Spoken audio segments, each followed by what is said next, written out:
shika kava ramnata ngaru kahaiwan thang thang ka phani ngachei mamanda ajawa mina hik thui hau atam ka sangkha iu iu klungli khipali khama phong shokla ningli thum thum da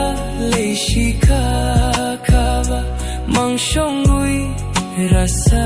ngasa hau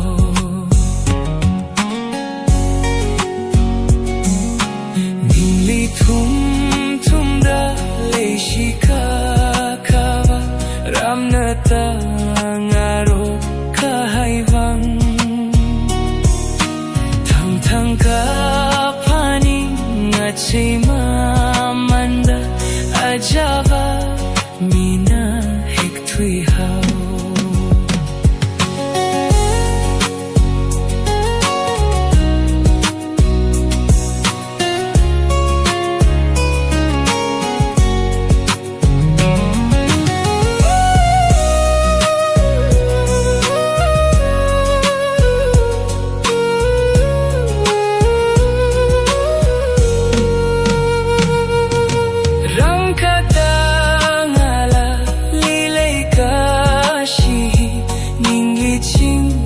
kahai masampang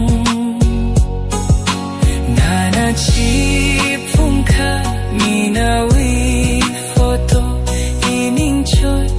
khavai ngasa hau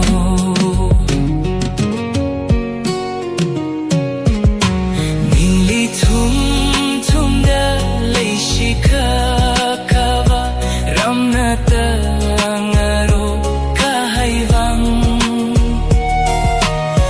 thang ka phani ngachei mamanda ajawa mina hek thui hau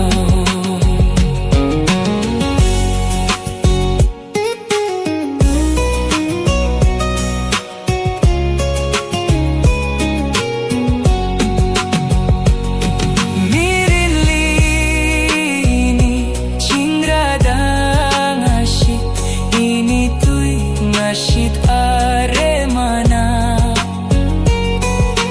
hengkha mei arsho kate samphanga iliwa malai kahaila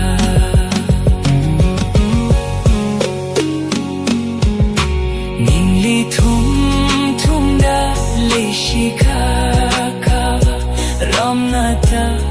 ngaro kahaiwan